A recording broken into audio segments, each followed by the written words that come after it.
As uJub abanqina ukuboshwa, he's out again on a bail of 5,000 rands.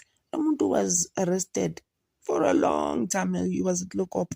That person. How you know he saga that whole thing ukuthi washayisa ingane ngapha in Soweto. And the mother tried so many times, so hard, ukumela it just didn't work out. You know, and then now he paid 5,000 rands for attempted unaliving someone. The e-hailing driver I'm accused with he was going out with his girlfriend. You know what, guys? But you out.